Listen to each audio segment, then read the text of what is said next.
Good evening, good evening, good evening, everybody. It is that time. It is Lumberjack Landlord time.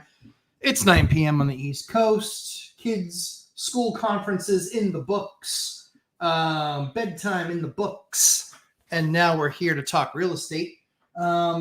Super excited to be here with you this evening. I know Dion did a brief live about this afternoon. I think we're probably going to do a live together tomorrow. We're going to try and get organized to do that. And all you sick freaks that are sitting out there and making comments 4 hours before the live stream, you don't need to hang out and wait. But super excited to have you guys here tonight. If you want, check out my Instagram post. That's one of the trophies. But you guys will see it, Lumberjack Landlord on Instagram. But I'm super excited to have you guys tonight, and want to kind of talk to you about the Pace Morby interview on Michael Zuber's channel. Admittedly, it's long. It's 2 hours and 15 minutes.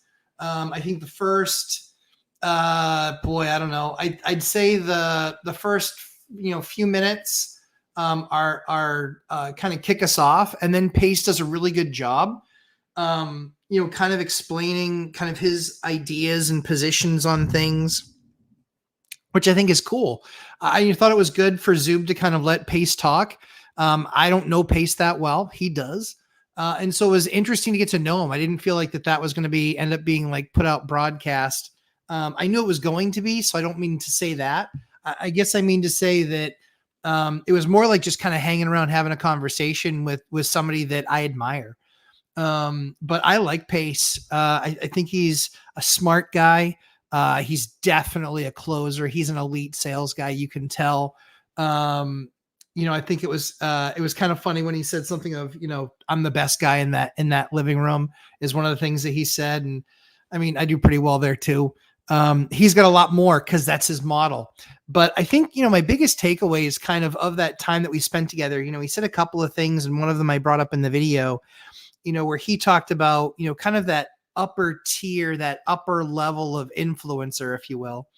What they're talking about is, they're talking about, what's possible, right? And they're like CEOs, they're vision casting. They're saying, hey, this is what's possible. This is what we can do. I know, because I've been a CEO. And I've been in all of those different level of executive level roles in the real world. And so that's what they're trying to do as a CEO. They try and, as an influencer, they try and cast this vision. And then they build up the supporting pieces underneath to help, see how you can accomplish a vision. And I think that's great. And I think that, the thing that a lot of those big guys have in common that make it is that they have this big, huge vision cast, and then they are able to build the supporting systems underneath it with amazing support and people to help get you there. And I think that, it's really easy for somebody that, hasn't gotten there to say, well, I could do that if I wanted to. Probably not. Probably not. A lot of people say, well, I wouldn't want Pace's life. I'm here to break the news to you. You couldn't have Pace's life because you couldn't be Pace. Pace is elite. Pace is not the top 1% of the 1%. He's probably the top 1% of the 1% of the 1%. This guy is elite. I've been around a lot of really successful people in my life,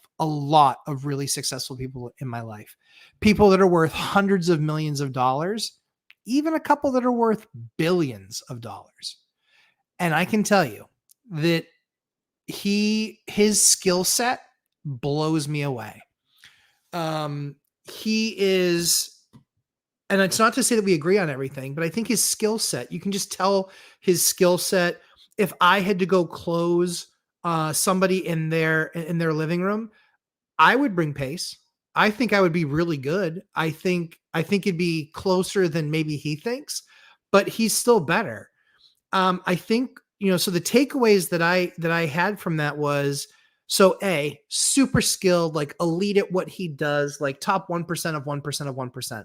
Love that about him. I watched a number of his videos. I think he's a supremely talented guy. Him being the most entrepreneurial out of the 4 people that were on that video. I'm entrepreneurial. The reason that I stayed working in the company that I was working in was because I was given control to kind of do pretty much anything I wanted.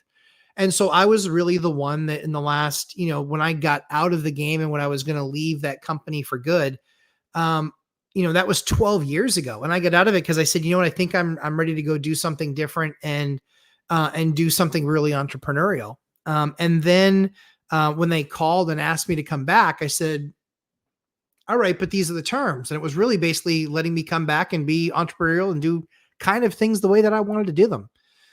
That worked really well. The company grew, 300 or 400%. It was a big number. We did really well. Pace is an elite entrepreneur, so I lean more towards kind of his view set of things. I think one of the things that people get really confused about really easily, and not confused like people are stupid, but confused like they think that maybe that's what he's pushing on people. I don't think that's the case because I think, and I think this humbly, I think Pace knows that there can only be a few paces. And there obviously can only be a few paces for a reason. One of the questions I always like to ask executives is, and I can then tell how busy they are and how much they are doing, is how many assistants they have. Usually a decent executive might have one assistant. An overproductive a CEO or executive might have a couple of assistants. Literally might have so much going on that they need a couple of assistants, that one isn't enough. So I asked Pace that, and he has 9. He has 9 assistants. That means he's got his hands in a lot of pies. He's got his hands in a lot of businesses. The thing that's really powerful about Pace is they're all growing businesses. And I think what's interesting about him is that he really empowers people to run that thing and him be there doing what he does best at. So I think that Pace is a good example of when you stay in your lane and do what you're best at and recognize what you're not best at, that you put other people in those places. When he talked about people do what, he casts the vision and basically talks about what's possible. Completely agree with him. I like to think that we, myself and Dion and Zub, Millennial Mike, I like to think that we talk about what's probable. So I don't want to say offended because I don't know that he was offended, but he corrected me and he said, well, we've got 20,000 people in the community and people are doing it. Totally agree with you. Totally agree that people are doing it. But what's the percentage of those people that are uber successful? It's a small number. But how many people never want that to be their life? How many people never want to have the life of, I think they had one guy who was like Mr. 76er or something like that because he'd done 76 deals. How many people don't want that life? And I'm doing a show with Dion tomorrow on this because we differ on some views on that stuff. He likes to be the lazy investor and he's very happy with his number. I think that that's awesome. But guys, the thing that we always preach, whether it's Zub or me or Millennial Mike or Dion, we all have different approaches. We've all gotten to different levels of rich and wealthy, quite frankly. But I think the thing is that what I wanted to talk about in this biggest takeaways was really right sizing. It was a message that I had earlier on in my YouTube career. And when I was talking about Lumberjack Landlord, was really people being content in what they were doing.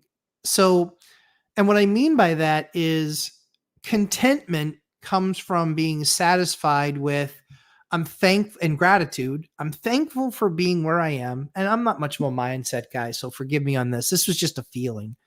And I know I don't share those feelings very often. So I might break the internet. But this was really just a feeling that I had of, I feel like a lot of people don't have gratitude and are happy with where they are. I think that the idea that, you always have to be striving for more, maybe you don't. Maybe you can just be striving. The way that I built my company was because I learned how to do a great deal. And then I did another great deal. And then I did another great deal. And then I did another great deal. And then I did another great deal. And so Tom Brady, whether you like him or hate him, Tom Brady said, when he was asked, what's your favorite championship ring? He said, my next one. And I think that that's awesome, right? Because that's like, oh man, what a winner. Like that guy just is so focused on the next one. I was guilty of not enjoying the season that I was in. I was guilty of not enjoying the where I was at and what that meant. And I think that people need to sit back, have a level of contentment, not contempt, but contentment, and just have gratitude over the fact that they've been able to accomplish what they've accomplished. If you are in this path and you have zero, you've still accomplished more than others that haven't gotten ready to do one. If you're in this path and you've done 5, that's great. Remember what it was like when you had 1. And that's why where for me, I don't like to focus a lot of time on the numbers of 145 units. People too often eschew that. Oh, I wouldn't want to be that busy. I bet you I'm less busy with my 145 than you are with 8, because I know what I'm doing and I've got systems and processes and products in place. So I find a better way of managing that size of an empire because I right-sized it. I kept on doing deals so long as I wanted to do them. But every single time I did a deal, it was like, okay, this is a great deal. Not a good deal. This is a great deal. And I was patient. In the beginning of my investing career, I was impatient. I did not do all good deals. I did some marginal deals and I paid for them. And those were assets that I sold later. And it took me 10, 15 years to sell those assets. So what I would tell you is that truly one of my biggest takeaways from the time with Pace was really him keying off of something that I said, which was what we call the BS to money ratio. BS stands for what you think it does. But that BS to money ratio, Dion's BS to money ratio is very, very low. He wants 0 BS. He wants no time. He wants 2 to 4 hours a month investing in his portfolio. He wants no more time than that. Awesome. That is awesome for a lot of people. But there's also plenty of people that say, well, geez, I made it to 15 or I made it to 18 and I've got a lot of things in place right now. And quite frankly, adding another one, Pace said it really well. I said, what's the difference between 40, 400, and 4,000? He goes, nothing. Exactly right. It's just putting people in place and managing that piece. Now, agreed, a lot of people don't want to do that. I'm not saying get to 4,000. I'm not saying get to 400. I'm not even saying get to 40. What I'm saying is right size your portfolio based on the life that you want. That was the mistake that I made. Was I wasn't right sizing the work that I was doing based on the life that I wanted. I thought, let's keep on adding. At the end of the day, here's what I knew. And again, I'm going to cover this a little bit with Dion tomorrow. Not a slight at all. Dion and I know exactly where we are different as investors. And Zub and I too, and Millennial Mike and I, we're all different. And it's because of those differences that we can learn from each other because there's mutual respect there. So I look at Dion's, portfolio, 18 units. That's awesome. Doesn't need to be super wealthy. Doesn't want to do cash out refis. Doesn't want to do any of that stuff. Awesome. He just wants principal pay down. I'm going to let the market rise. I'm going to ride that rise and my rents are going to go up as I do the binder strategy. And that's an awesome strategy. The challenge with that strategy is what is his right size? He's at his right size. He admits, hey, at the end of the month, I got 15 or 16 grand. I can't even spend 15 or 16 grand. Someone's not trying. And somebody doesn't have enough expensive hobbies. But he's going to be able to go to, Bali or whatever, and he's going to be able to spend Thailand and spend 3 months there and scuba dive and do all that stuff. And I think that that's awesome for him. I would hate that life. Not interested at all. So I think that that's his life, right? Early 50s, loves life, gets to game whenever he wants, gets to do whatever he wants, gets to hang out with buddies anytime he wants, which is awesome. Gets to jump on a plane and come visit yours truly because he was less busy than I was, which was awesome to have him here. And I think that that's absolutely awesome. You know why I'm so, and not in a condescending way, why I'm so proud of Dion as a friend and as a colleague, and why I respect him so much, is because he found his right size. He found the right size that he wanted to be, that was at a number and a commitment and time level that he felt comfortable with, where he was also very happy with the check that he was getting at the end of the month. That's awesome. Obviously, don't begrudge him at all for that. Give me just 1 second. I'm waiting. We're waiting on an offer on one of our lovely properties. Hold on 1 second. Nice. Awesome. So my good buddy Kenny, who's essentially my right-hand man, he is in the hospital with his wife right now, having a baby. So I've been crazy busy today, and the rest of this weekend it's going to be busy with him being gone. But like I was saying, so I'm thrilled for Dion he is right sized. Dion's a perfect example of right sized. Now I'm going to pick on Millennial Mike a little bit. Millennial Mike is not right sized. Millennial Mike is still striving and pushing to get to a number where he can walk away from his job, replace that income, reduce the risk in his life, but he's never going to live where he invests. I don't think anyway, pretty sure, but he's never going to live where he invests, and that's okay. He has right-sized his life to build his portfolio that way. Now he'll need more deals to be able to walk away and retire. But again, what I'm really proud of Mike about, and why I respect him and we're friends and I appreciate his friendship. What I really like about what Mike has done is he recognized quickly, hey, this isn't my area. This I can't do it where I am. I need to find a better market. He did it. He built the team. He executed, and the numbers are good. And the numbers are really good. And he continues to improve those numbers. But again, he has in his mind, this is kind of where I want to get to. Here's the path. Here's the amount of time it's going to get me there. And that's really important because he kind of has in his mind, this is about the number that I want to get to. What was really funny is as I look back at it, we never had a goal of we want to get this big. We never had a goal of 145 units. We never had a goal of 52 buildings. We never had a goal of 400 tenants. We never had a goal. We never had that goal. And I can tell you, I looked at the logs today, and we actually had, with 4 move-ins this weekend, we've actually had 7 contacts this week, but that was with 4 move-ins. That's a lot of move-ins and only 7 contacts. So 7 contacts is pretty good. I like that. I like only 7 contacts, and that business, that part of the business will continue to slow down. Because a lot of these were transitional tenants where we got out of legacy tenants and into new tenants.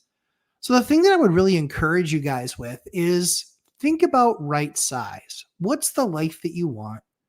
What's the life that you'd be happy with? And recognizing that there is a BS to money ratio. And that BS to money ratio is how much BS are you willing to live with versus how much money you actually want to make. So the last comparison that I'll make before we jump in and spend a bunch of time talking about this tomorrow with my good buddy Dion, we haven't picked a time yet, but we will, is Dion's a single guy, early 50s, kids are grown up and out of the house.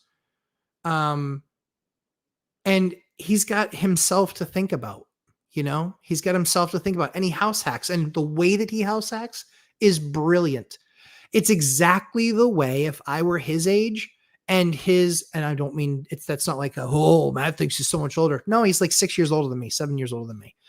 So I think that the way that he does it is perfect because he's gone for months in a year. And when he's gone for those months in a year, he has somebody watching over his property. I freaking love the strategy. It's brilliant because why have all those expenses? So I think that the way that Dion does it is perfect for him. And a lot of people will gravitate to that and they'll say, yeah, that's pretty cool. I kind of like that. Then we've got our good friend Zub. Zub has a house in a very expensive area in California. He has a beautiful home in an expensive area in Las Vegas. So he needed that bigger jump, that bigger connect, right? He needed that bigger monthly nut.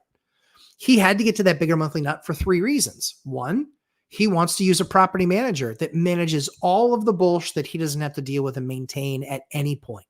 Love that. He knows that about himself, says, I would hate that. I don't want the stress. I don't want the phone call. I don't want none of it. So he says, I'm willing to write a big fat check, 5 figures every single month to make sure that I don't have to listen to a word of it. Number one. Number two is he then only has to manage the spreadsheet and his property manager. Beautiful part about that, he's an executive. He's used to managing things by the numbers and then interpreting the numbers and then having conversation about where things are at. He now has a portfolio of about 180 or so. He hasn't really added. He's sold a little bit, but he's basically stayed in the same spot. Love that. He right-sized it. So Zoob is right-sized and Dion is right-sized and Millennial Mike knows what size he wants to be and he's making plans and building to that. For me, I'm more entrepreneurial than all of them. Well, maybe not Millennial Mike, but possibly. I'm very entrepreneurial, more lean towards where Pace is. But I see the pace, I see the life that Pace has. I see the pace of Pace's life. And recognized years ago that I didn't want that. I didn't want, and not saying that I could be Pace, but could I be a fraction of Pace? You know, he's got, 300 and something thousand subs and makes, well over $1 million a month. Over $1 million a month. And the video, like I said, it's a great thing to just turn on and listen to if you're taking a long drive, commuting to work, on the train, on the treadmill, on the Peloton, whatever, in the shower. It's a great thing to listen to. And so what I really enjoyed about that time with him was looking and seeing what the future could have been. Not to his level, because I don't think I could ever build anything. I don't know that I could build it to that level. Could I make it pretty successful? Yeah. Could I, be multiples further along than where I am? Because he has 2,300 doors right now. I don't know that I'd get to 2,300. Could I get to 500? Yeah, I could see 500 pretty easily, actually. But would I want to then go to 1,000? Because then it's just a big organization and more people and more and more and more, right? What I recognized I did was something I wasn't looking at the money. I was actually looking at doing the next best deal. And I don't know the exact moment that turned, but I was looking at doing the next best deal. And like I said, I really don't know when it turned. It was recently. It was in the last maybe couple of years. But it turned for me where it was, I then caught a little bit of Dion. I got some of Dion on me. It's kind of gross. It happened. But I got a little bit of Dion on me. And that was, hey, kind of like, when's enough a little bit, And so I looked at the portfolio and I said, does this give me everything that I need? And I recognized a couple of years ago that it didn't give me everything it gave me everything that I needed, but not everything that I wanted. And I was content and I was happy, but I said, you know what? If I just because this is where the entrepreneur in me comes in. If I make just a few adjustments here and there in how I'm managing my business, I can actually not just be where I have what I need, not just be where I have what I need pretty easily, but I wanted to be able to get to all the things that I wanted. So here was my short list of the things that I wanted. I wanted to be able to put my kids through elite schools, not colleges, but all the preparatory schools. I wanted to get them through those elite schools where I knew they would have the best education, where I knew education was the focus. I wanted to put my kids through elite schools. Okay, that's really expensive. I'm not sure if it's really expensive where you are, but it's crazy expensive where I am, these prep schools. That was the first thing. Second thing was I wanted a large house that we wouldn't have to move from. We could move in, we could have all the kids here, we could do our thing. We wouldn't have to move, and that we would literally be able to start moving when our kids started hitting college age. Not college, but college age. Because we'll see which of them go to college. And then I looked at, I want to be able to have some of the cars that I grew up with, that I dreamed about as a kid. That was something that was important to me. I was like, it's not something I need, but it is something I've always wanted. And you know what? If I can do it the right way, then I want it. And then the step before that one was actually that was the top 3. And then my daughter got sick. And when my daughter got sick, I realized I need to have the right kind of insurance to take care of my daughter, because that's crazy money. I mean, her having cancer and all the tests and everything, we're talking into the millions of dollars now is what's been spent on her. My little $1 million baby. And so that was some of the things that I wanted. So that took the place of the cars, obviously. But I wanted to make sure that my kids were given every opportunity at an elite education to make sure that they could then choose whatever they wanted in life. They just had to do it and be the best at it and strive to be the best at it and always learn and recognize there's always more to learn. So I hope that's helpful for you, because obviously everybody's right sizing is different. Dion can easily live on $15,000 a month, very easily. Millennial Mike, even with one kid, I bet he would tell you, I want to make more than $15,000 a month. Zoob, I don't think has shared it publicly, and so I won't out him. But the number that he has, he's very happy. He has what he wants. He has certainly what he needs, but then he also has what he wants. And so it's really important that for all 3 of us at different levels, it's not more greedy. I have more needs. I have 4 kids, 6 and under. I got to make sure that they can go to these expensive schools. If you guys have expensive schools where you are, do the math. 4 kids, I got to put through 12 years of school. It's a lot. And pre-K as well. It's a lot of money. So this is obviously isn't this is a don't cry for me Argentina moment. Like, it's not about me. But this is why I right size my portfolio. So maybe my portfolio over the next few years gets bigger. Maybe it doesn't.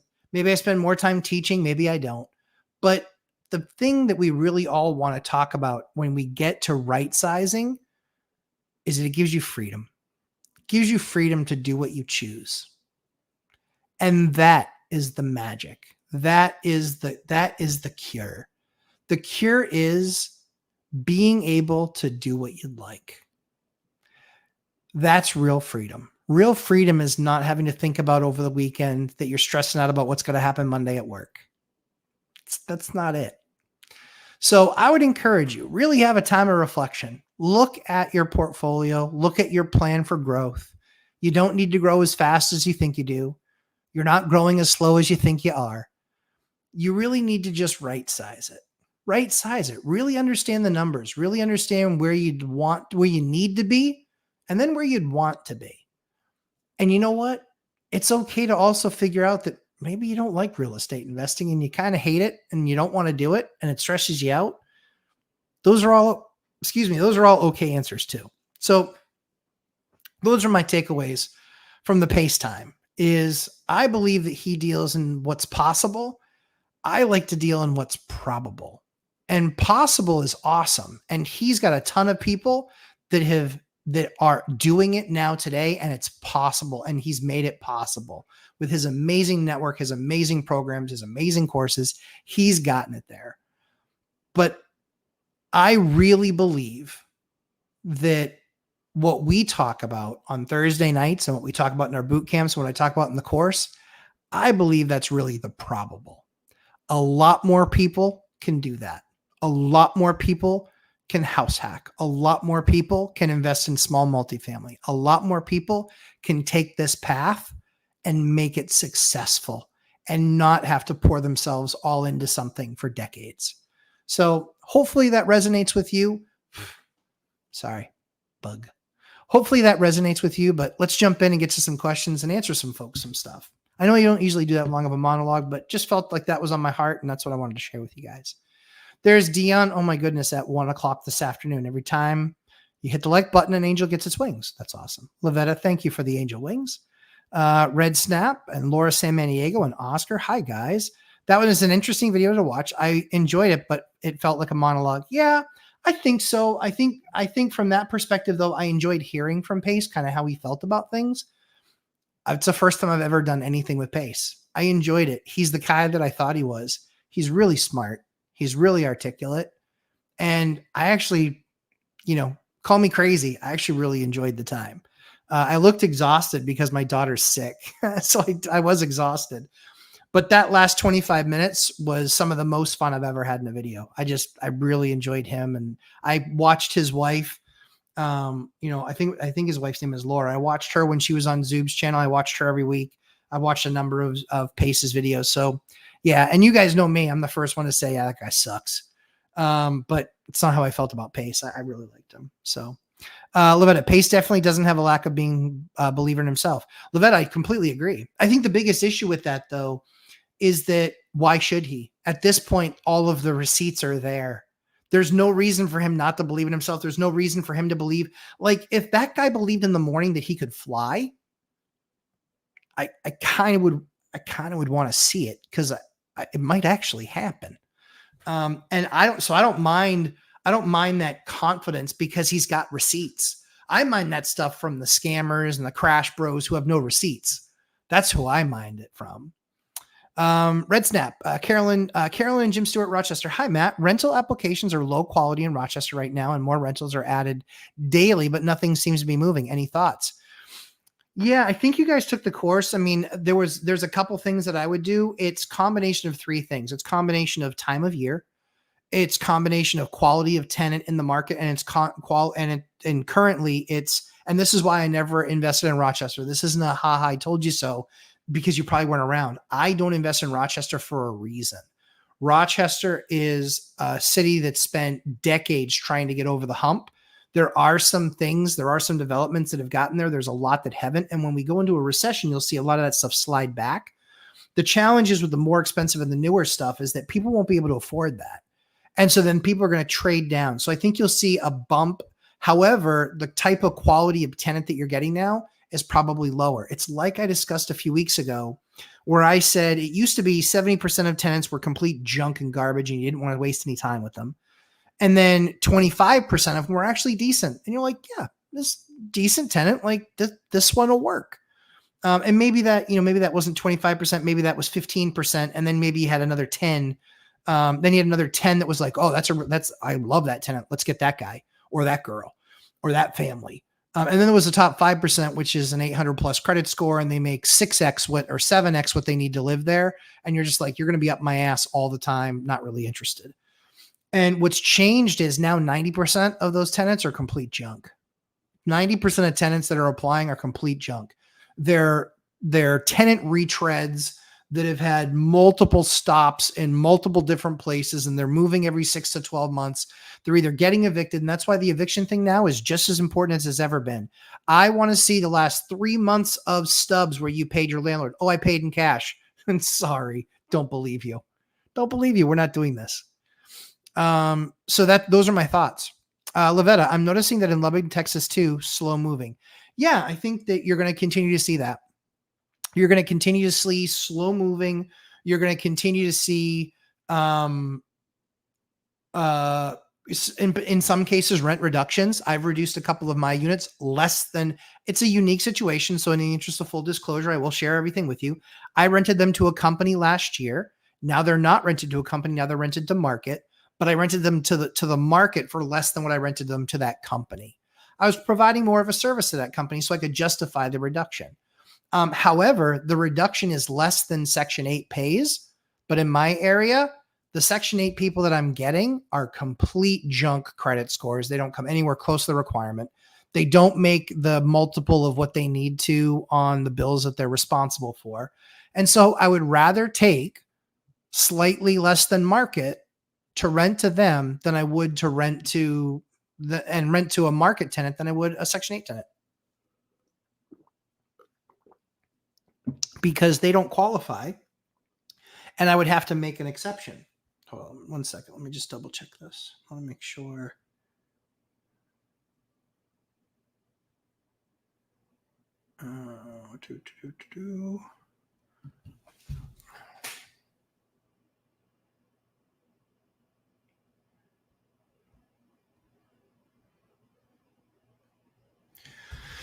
All right.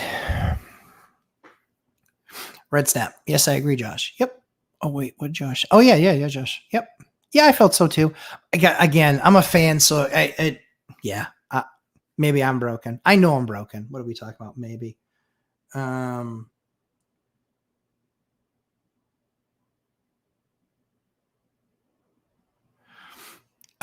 Felix Sharp. Hey, Felix Sharp. Nice to meet you. Having watched the entirety, of the Pace Morby video, my only conclusion was that Pace Morby definitely loves Pace Morby. I found little, if any, of his monologue helpful or insightful. Yeah, I mean, I think that there's definitely a level of confidence there, but it's earned. Like I said, with all those receipts, how can you not be confident? I think that he has opinions, and some of them I agree with, and some of them I don't. But I wanted to hear them. I don't know Pace at all, so I wanted to hear what those opinions were. Like I said, some I agree with, and some I don't. But I really did enjoy the time. In all honesty, I really enjoyed the time. I definitely learned some things. It helped me with some self reflection. Um, and maybe it's a wrong thing of me, but I feel like a lot of times. So I've learned some things from Dion. I've learned things from Zoob. I've learned things from Millennial Mike. But I find the people that I learn the most from are the ones that have scaled their business a lot larger. Um, and it's because maybe that's where I want to go, I guess, or maybe that's where I thought I wanted to go. Um, but yeah, that's just something that, Pace made me kind of think about. I thought about it and I said, even if I were as talented as Pace, even if I were as driven as Pace at this point in my life, um, even if I wanted to do that, or even if I could do that, did I want to? And the answer for me was I didn't. I didn't want to think about what 9 assistants looked like. I'd kind of like one, but I don't think I would want more than that. But that was just my takeaway. Like I said, I really enjoyed him. Jay Molis, you are in Rochester, New York. Oh, very cool. Red Snap is in Rochester, New Hampshire, just north of me. Kyle Dorn. I see a super chat. We're going to go grab that super chat. Oh my goodness, you guys, you loaded me up. Holy Lord. All right. Leak in a top floor ceiling. Roofer actually checked and said it's not the roof, and the water's likely leaking through the siding above that top floor. Old cedar shakes. Would you test for that with a moisture meter or? So what I would actually do, kid you not, this is exactly what I would do. Yes, you can look at it with a moisture meter, but if it's leaking, if you're getting a drip, if you're getting stains, what I would do is I would have somebody outside while somebody's inside. And if you can't do that, just set up your phone on record and then go outside on a ladder, get water, and then start spraying about where that leak is.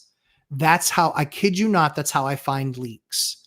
Once I find out where the most soaked section is, then I start ripping it apart. Now, you can choose at that point to rip apart from the outside instead of the inside, because obviously the penetration that you're getting is from the outside. But in all honesty, that's how I've done it. That's how I found when I have like we found one a couple weeks ago. And that's what we did. We had one guy outside spraying the heck out of it. And we had another guy inside watching. He's like, oh, yep, calling out. Yep, that just got wet. Where were you? And then they were able to mark off the spot. And then it's like we pull that siding off and we were able to repair it. And it was a bad piece of flashing above a window. I think was it a window or an eave? Can't remember which one it was, but we were able to make the repair from the outside. So thank you very much for the super chat, Master Coach. But that's what I would do. That's actually what I would do. I would do that. Watching Ravens in Kansas City. Ooh, how's that game going? Yeah, thanks for the super chat, my friend. Oh my goodness. All right, guys, I'm gonna have to fly. Kyle Dorn, definitely loved more of what you guys had to say. Maybe Pace influenced some newer people too. Overall, I personally wasn't impressed how it went. Should have been more back and forth. Mm-hmm. That was the first time. I think it's good that we all got on the same page. Great to meet him. Loved hearing the stories. Loved hearing his perspective. But it's because it's perspective coming from somebody that I respect, that I think is one of the dominant guys in the game. When we talk about elite, I don't know what the next step up from elite is. There probably is it, but he's it. Yoder, what's going on? That video was amazing. Thanks so much. I just enjoyed the time. I always love my time with Zoob and with Dion. But to add Pace into the mix, it was like a kid in the candy store. I wish I were more awake for it because I was definitely exhausted. You can kind of see it on my face. When I get really tired, my eyes squint. And I don't wear glasses. They squint because I'm exhausted. He's a great talker, but gives me the used car salesman vibe. Yeah, Jason, I mean, I'm sorry that that's your opinion of him. There's definitely guys in that game that are that. He doesn't feel like that to me. He feels like an aligner, which is, here is your problem. And then he aligns with, this is what we do that will help solve that problem. I think that that's anybody that believes they can help solve your problem. I think it comes from a place of, he really believes he can solve your problem. I really, frankly, so it was interesting. One of the things I kind of disagree with what he said was, that when somebody doesn't buy your course, it's because they don't trust themselves. I don't necessarily agree with that. I think all of you that haven't bought my course, I think you trust yourselves. I think you know that you would do the work. I think you could do the work. I think there might be something where it's not the right timing. You're not ready for it yet. And you know that mentally you're not ready for it yet. Or there could be the possibility that you don't trust that I'm the one that can get you there. Those are all the options. So I view that stuff as more of a me thing and less of a person in the field thing. I still view that as a me thing. I still view that as, you don't believe that I can get you where you need to get to, not that you have shortcomings or that it's just not the right timing in your life. And I think timing has a lot to do with it. So that's my take. Cause I know my life, when Eliana got sick, my daughter, when she got sick, there wasn't really good timing for anything. I was buying properties because I saw the numbers and I was like, I can't not buy them. I have to buy them. So that was my take on things. Wow. Apparently some of you really hate pace, because I just went from 72 people watching to 57 people watching. I won't say that I do. I enjoyed my time with him. BuzzTune, what's going on? Dylan, how are you, my friend? Good to see you. Two great guys talking shop. Sweet. Yeah, we'll have some fun tomorrow for sure. Brett, investor, MKE investor, finally making a live again. Hit the like button. Hey, thanks, Brett. I appreciate that. Fire nice. Red Snap. James, I'm in Lyons, New York. Abysmal tenant pool. Yeah, that's what you guys, I'm telling you, I've been saying it now for 3 months. The tenant pool right now, the tenant pool sucks. And it's because the good ones are sticking, and the only one that we're seeing move in the market are the bad ones. Good evening, all. Good evening, Fire and Ice. Kyle, what kind of backsplash you recommend? I recommend going to American Tin, buying their raw tin, which is about $2 a square foot. It comes in 2 foot tall by 2 foot sections or 4 foot sections.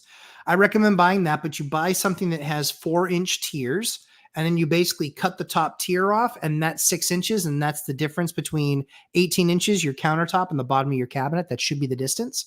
Then you still maintain the design, and you did it for, that's how I do kitchens in the course. That's what I talk about. That's a short, fast way of how I do kitchens with a backsplash that costs less than $40 and looks like $1 million. I get compliments all the time on those things. Senya, loved that discussion. Pace is definitely a very talented communicator. Absolutely. Absolutely an elite communicator. Yeah. Lavetta, vacancies are up in Missoula, Montana too. And we were near 0 vacancy for some time. Yeah. We were running sub 1% in New Hampshire for a real long time. Now we're like 1.6 or 1.7. There's a lot of areas that are 5 and 7 and 9. Like, that's a problem.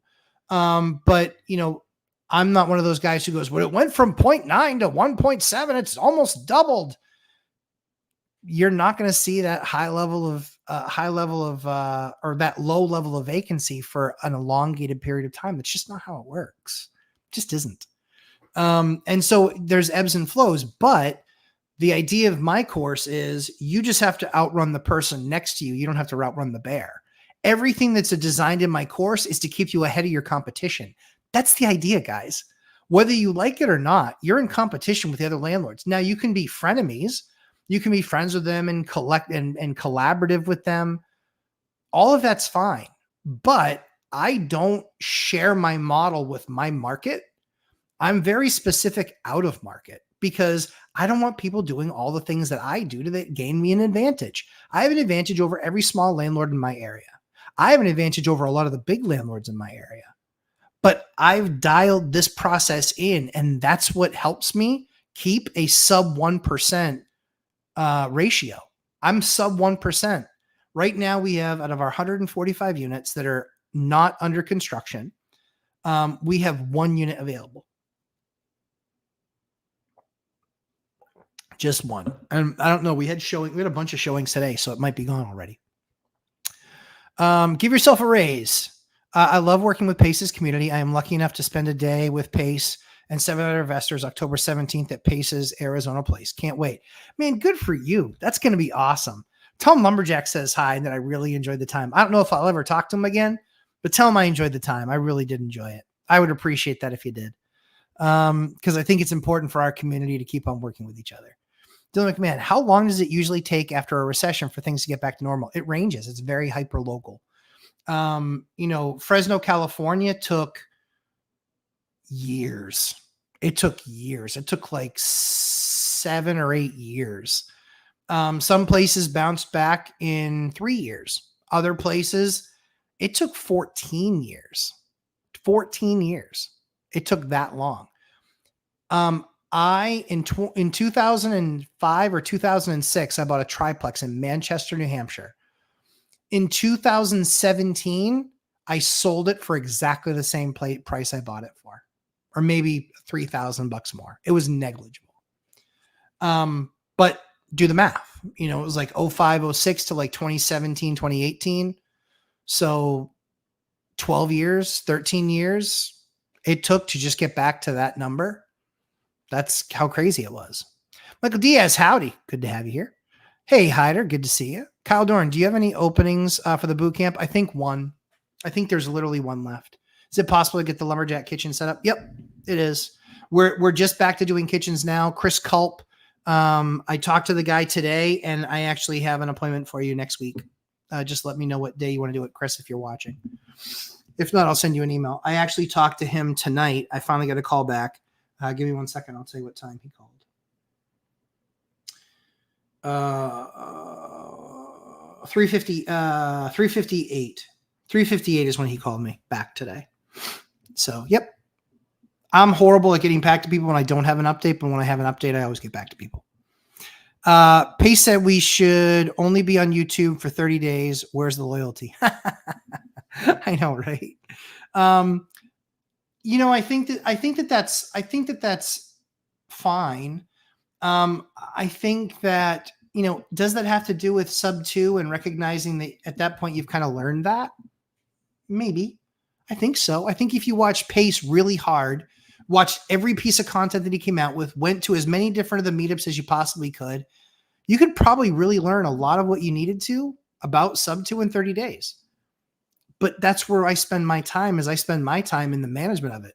There's no way you learn how to manage properties and manage them effectively in 30 days. Zero chance of that.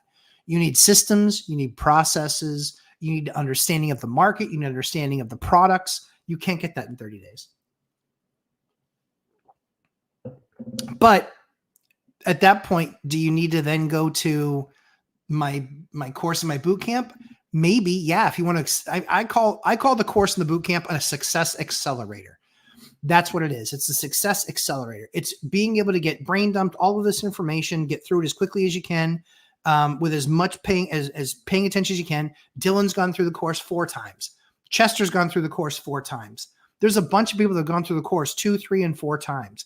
That's what it's there for. Keep on going through it. Keep on getting better. Keep on learning, getting more, making it more the way that you communicating it, making it more the way you think. And those people will get more successful. That's just, it's how it goes. Edwin, I don't live in Lubbock, but have rentals there. Yep. What's your take on Odessa? Cool. Yeah. You guys should share with each other. Found an interesting looking 29 unit with seller financing terms. If you'd be interested in me sending it your way, let me know. If it's in my state, yes. If it's not in my state, no. I don't want to do anything out of state. In Lubbock, I'm in Houston, a little far from me. Oh, okay. Yeah, talk to other people here in this group for sure. Lavetta has stuff in Lubbock. Wealth Rentals, hey all. Good to have you, Wealth Rentals. People's desires are very personal. Investing is a means of fulfilling those desires. Therefore, investing is very personal. I completely agree. Kyle Dorn, need to step up my game. Girlfriend made the leap and is rehabbing 2 newly acquired properties for us 1,500 miles away in Iowa. We need elite guidance from you on the next rehab. Yeah, the way that we do that is you get in the boot camp. That boot camp is where we talk about that stuff. So every single time, week to week, we're getting updates. Hey, I would be looking at this. I would be taking a look at that. And that benefits the group. And that's why we do the boot camps. So, yep, boot camp is the place for you. Kim Bishop. Hey, Kim. Good to see you. Wayne Wong. Good to see you too. Hey, guys. My first time on a live here in a while. Hello, everyone. Hey, Wayne. Wayne, I met Wayne. I've met Kim a couple of times, but I met Wayne out in Vegas. Does some work with Mike. A lot of fun. Yeah, a lot of fun. Dylan McMahon, would you want anything gas powered in an area like Texas? Why or why not? If not, should I look in to learn more about it? I like gas powered heating systems. I don't like gas powered anything else. Just my take. I like electric hot water heaters. I do. And I like electric stoves. That's what I like. I think you'd be hard pressed to find somebody that died from an electric stove. And people die from gas appliances all the time. Oh, I left it on. Oh, there was a problem with the pilot light. Oh, there was this. Oh, there was that. Oh, there was house never exploded because of electrical. God's on fire, sure, but fire usually is longer tail and you can get out. Gas, usually not. Master Coach University, Dorothy Boyd, you are with the Lord of the living room, the King of the kingdom, and I am drunk. Well done. Lavetta, I like it Dion's way. Absolutely. Dion's way works. Dion's is a good way. Except I think you'd be surprised when you have systems and processes in place. Would you give up? Let's just say he spends 2 hours. I'm going to say it's 4. I think it's 4 because he can't leave his hands off of doing some project in his building every single month. He does. And it only takes a couple hours, but I know he spends another couple hours outside. So let's say it's 4. So my portfolio is 7 times the size, 8 times the size. It's about 8 times the size. Okay. So if my portfolio is 8 times the size of his, do I spend 8 times 4? Do I spend 32 hours a month? Honestly, I spend less. I only spend more when I'm rehabbing when I'm doing a project. It's the only time I spend more. So the question is, would you give up? I can't really fully answer this. I box myself in because I won't tell you what my multiple of his is, but it's a multiple, a significant multiple. And the question is, would you give up 32 hours a month? It's about an hour a day. Would you give up that much? And it doesn't happen that way. It's not like an hour every single day. There can be 2 or 3 or 4 days where we have nothing. And then you're stuck for a few hours because you got to buy a stove and you got to buy this, you got to buy that. Hold on one second.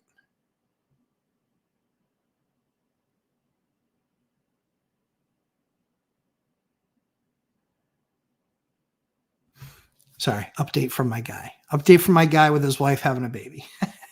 That's, I got the phone right here. So that's where I look at the multiplier. So again, the other thing too is again, what's the need, right size? Early 50s, single, no kids, house hacks.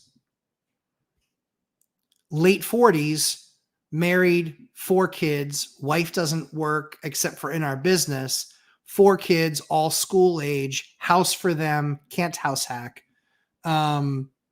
Because why would I at this size? That's the thing where you finally go, yeah, make that investment.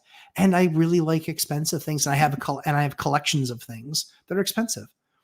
Again, right size. Dion's not wrong at all. Not wrong at all. But neither of us are. None of us are. Millennial Mike, Zuber. If I took over Zuber's portfolio, in 6 months, it would be completely different. If he took over my portfolio, in 3 months, it'd be completely different. Maybe even 60 days. Because he'd be like, we're finding a property manager immediately. Right? That's probably what it's going to be.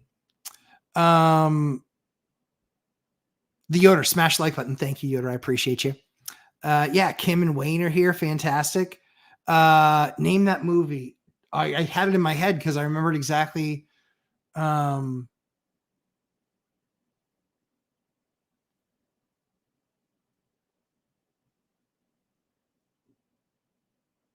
I have to look it up. Master Coach, you're killing me. Is that? It's a Will Ferrell movie, I think. Or is it Jerry Maguire? That's what. Oh, golly. Yes, golly. And I just watched that like 3 days ago. Anyway. Chris Wissing, sliding here late, but here all. Hey, Chris, good to see you, pal. Good evening, Lumberjack Limo. Hey, Larry Bird, good to see you as well.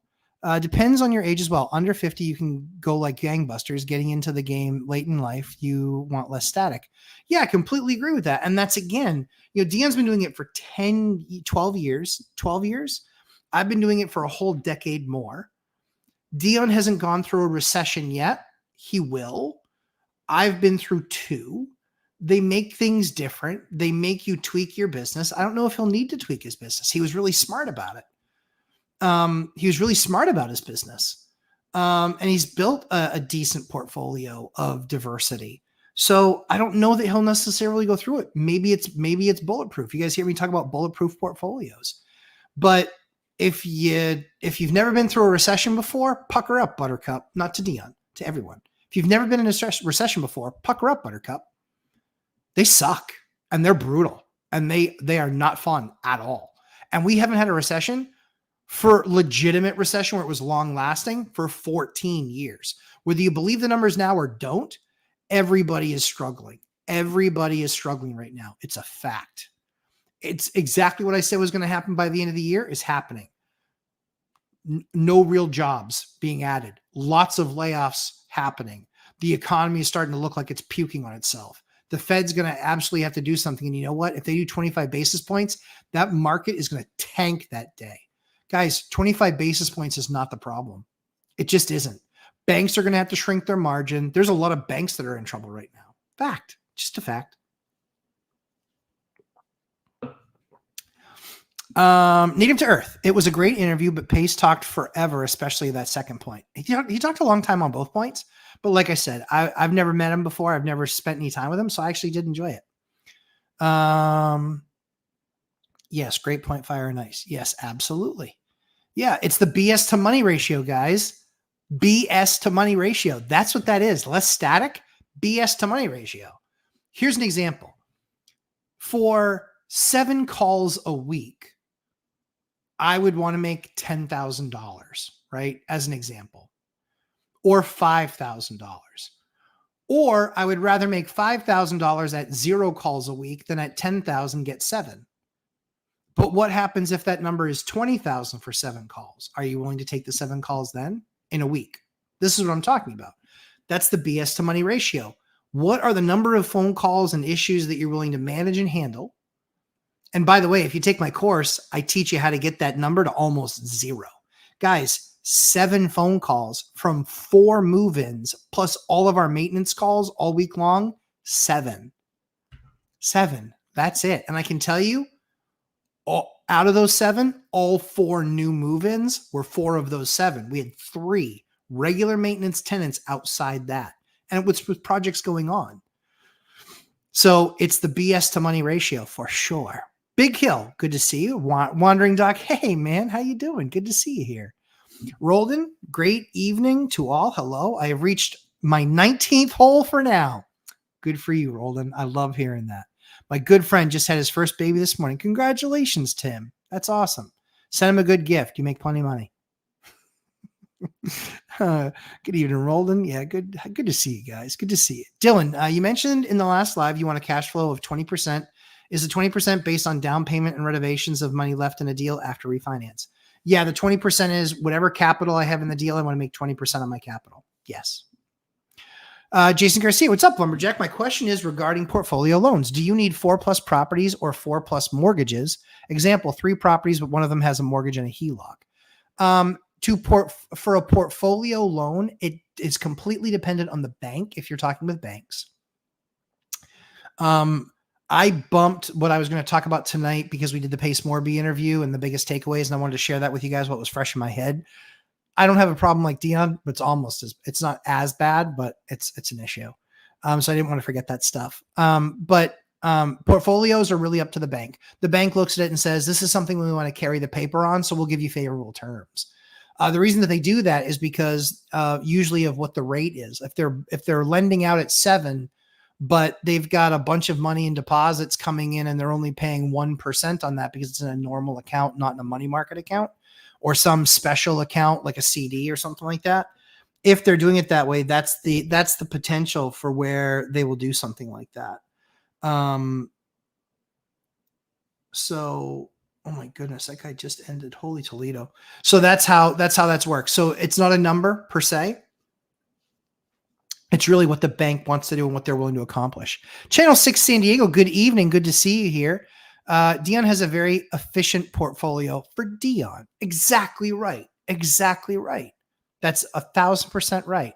For me, I'd rather have the multiple that I have. I'd rather have the multiple that I have with the extra amount of work that I have to put in. I'd rather have that. Do I need to have the number multiple that I have now to have what I need? No. To have what I want? No. I get to go above and beyond and get even more than what I wanted. But that means that I can now downscale if I chose to. I could now downscale and have, quite frankly, more money than I would largely know what to do with. You know, when you think about the size of the portfolio, 145 and 52 buildings. That's why we're downsizing and getting out of a couple of single families. We closed on 2. Check it out on Instagram. You guys can see the swag on Instagram. You know that I'm not a big like, oh, look at me. I wanted to share with you guys that's what's possible. That's what's possible. Look at my Instagram. Look at Lumberjack Landlord. You see a copy of a check that I got a couple weeks ago. Question. Did you pay for lawn service landscaping for your properties when you started out? In the very beginning, I did it myself. Then got away from doing it for myself and just hired teenagers, 18, 19 years old. I would not make them buy their own mower. I would say, hey, I've got the mower. You show up and, you mow the lawn. And that worked out well for me. Yep, that worked out well. Robert Farinelli. Hello, Matt. Hello, Robert. Dylan McMahon, how much does marketing cost you per unit of your building? Not much. Not much. My typical rental is less than $350 to get re-rented. Literally. That's why I teach it in the course, because I can rent a unit for $350 and no one else can. And that's whether it's a $3,000 unit or a $2,000 unit. We rented one. So the 4 move-ins that we had were $2,450, $2,450, $1,995 and $1,500. All totaled, my bill for that was around $1,100 or $1,200. I was below my average on those. I don't ever have kids. Too much money spent. True. Yeah. I mean, again, right size. Larry, the good thing for you is that you don't want kids. You don't have to have them. And the better part is that you get to have a much smaller portfolio. That's pretty cool. Right size it. Having your why is the most important. Yeah, maybe. Maybe. The why changes. Honestly, the why changes. Yeah. Yeah, the why changes. When I did it, when I was building a single, it was because I didn't know if I was going to get married. I didn't know if I was going to have kids. I wanted to get married. I wanted to have kids, but I don't know if I was going to get there. I was 28 before I met my wife. So I was still building and build it. I was more filled with dreams. If you build it, they will come. So that was more what it was for me. Kyle Dorn, have you ever thought about homeschooling your kids? Yes. You'd be way better than the fake teachers. My teachers, the teachers that we have are elite. That's why I pay for the schools that I pay for. The teachers that they get there are elite. They have no trouble filling spots with teachers with elite teachers, because quite frankly, there's a number of really good teachers that aren't in a great place. And so we can get them. And so we do. And we do. Oh, my kids' teachers, I met them all tonight. Strong. None of the horror stories I heard from my friends with them sending their kids to the schools that they sent them to. Wandering Dog. Private school is $25,000 a year per child, not cheap. Yeah, it's not that much. It's usually about that much when you get into high school. But elementary isn't, or elementary and grade school isn't that much. But it's 5 figures. It's expensive. That's why I needed to have more money. If I didn't have 4 kids I wanted to put through private school and I let them run feral in the streets is much less expensive. But yeah, when it's all said and done over the next 12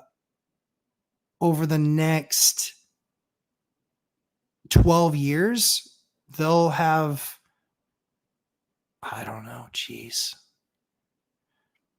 Well, into the 6 figures invested in them, in the right schools, the right teachers.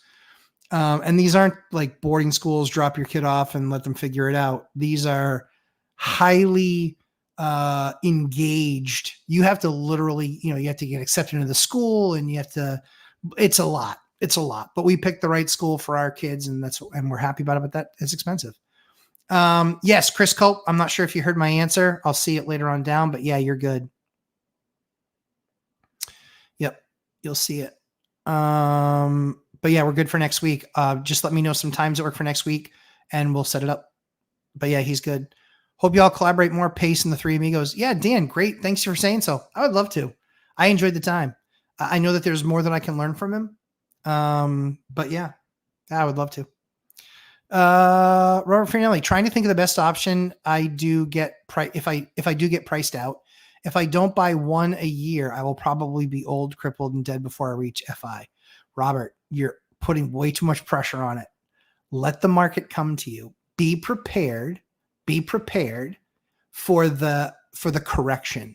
Be prepared to start creating other opportunities, seller finance, whatever. Be prepared for that stuff. We don't need to only be buying out of MLS. That's fine that Dion does it. That's fine. But guys, in the last 12 months, here's how I bought deals. Wholesale, seller financed, MLS, off market, through a lawyer, through an agent that brought me a deal. How else? I think that's every way. Oh, through a friend. Referral. Bought one through referral. I bought 8 different ways in the last year and a half. 8 different ways. I could do it through MLS, but why limit myself to only one way? I mean, hey, maybe you only like chocolate milkshakes. Chocolate milkshakes are delicious. Chocolate milkshakes are always wonderful. I love chocolate milkshakes.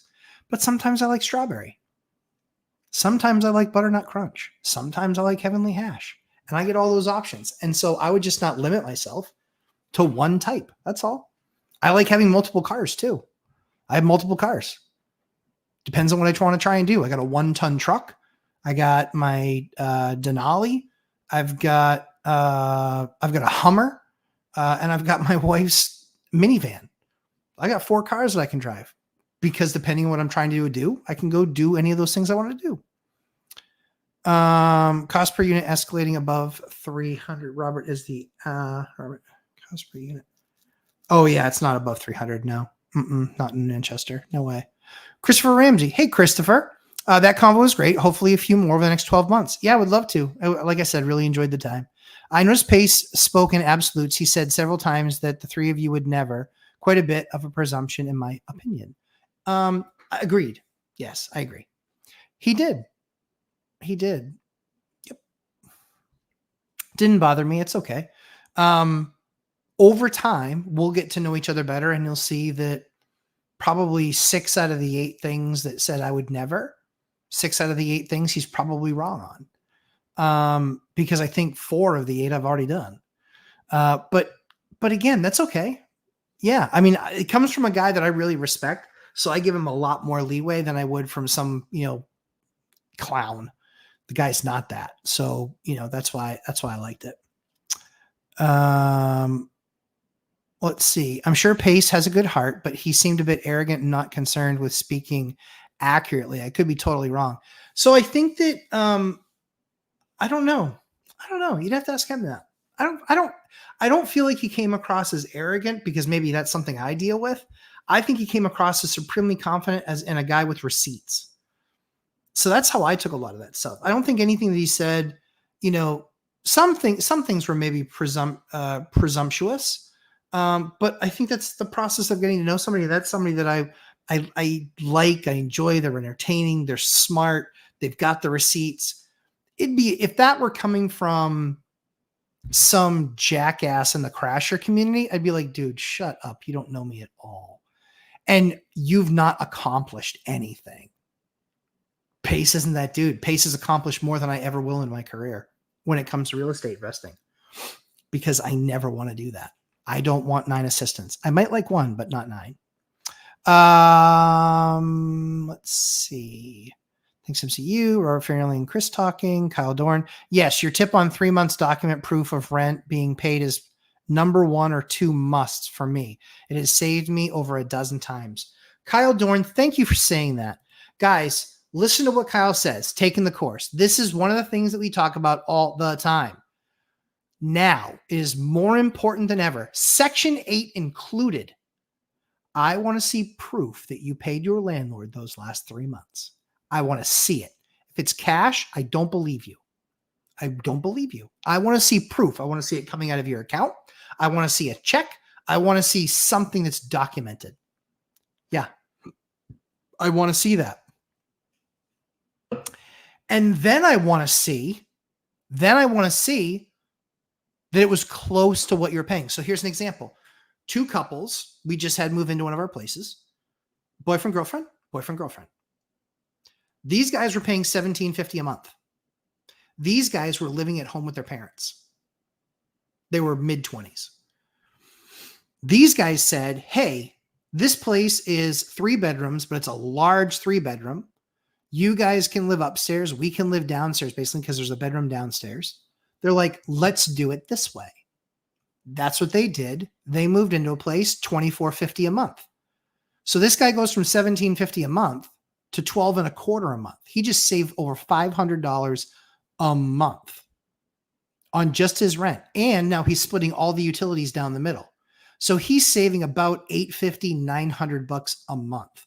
Good for this guy. Is he going to be in that role and is he going to be in that house like that forever? No, probably at the end of the year when the lease is up, he might stay. The other guy might go. The other guy might stay and he might go. But they looked at it and said, this makes the most sense for us. This gives us the ability to put a ton of money away.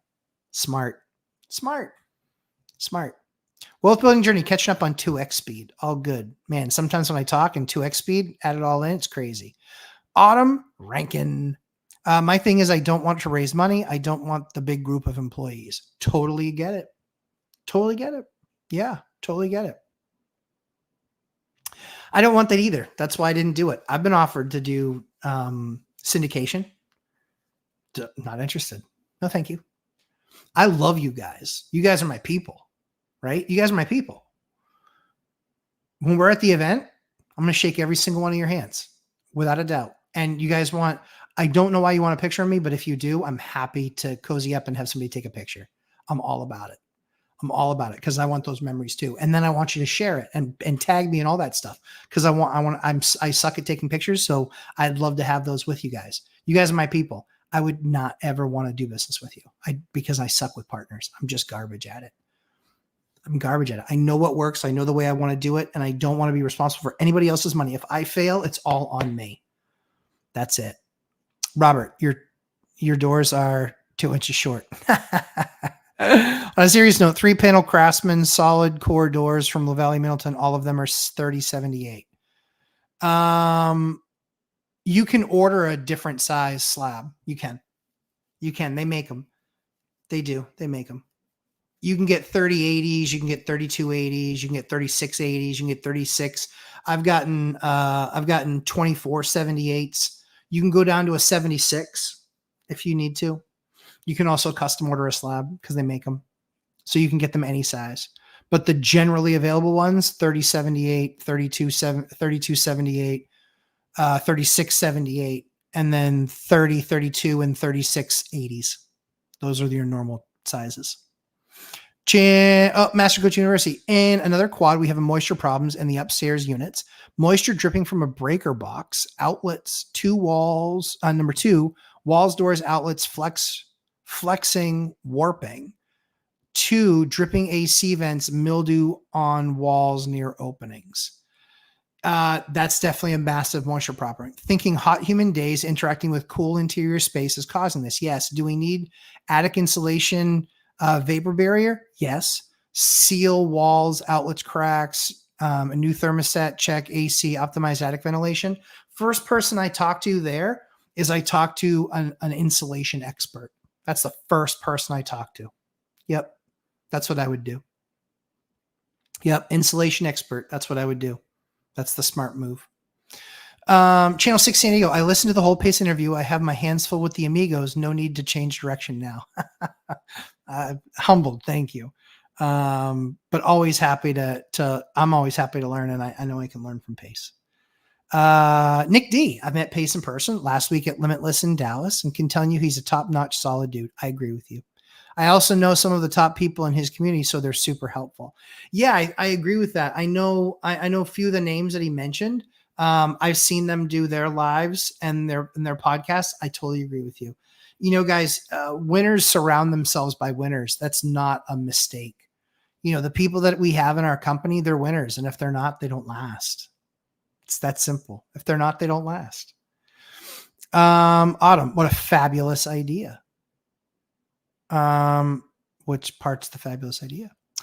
Nick D. And to be honest, guy does multiple Zooms a day and gets tired of the Zoom stuff. So perhaps you've caught him after a long day. Oh, I don't mind. No, it was early in the morning. We did that at 11 a.m. Eastern time.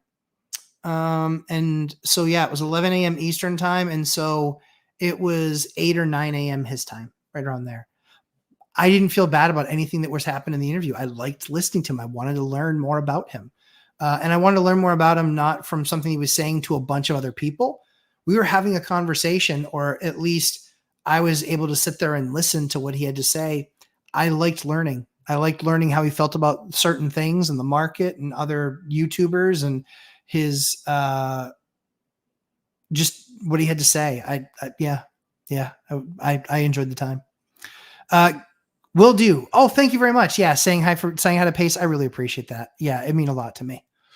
First time attending an eviction court today in my market after your recommendations a while back. All right. Well, talk to me. Also, first time attending an hour meeting with city permitting and engineering. Talk to me. 2 wins in a day. I love that. ANH, all-nighter hider. Of course, to confirm my understanding of local landlord tenant rules. And you leave me hanging. And finally, the officer came to me and asked if I had have a case, as he has 1 case left on paper and 2 people in the room. I said, I am here to watch only. That happens to me all the time.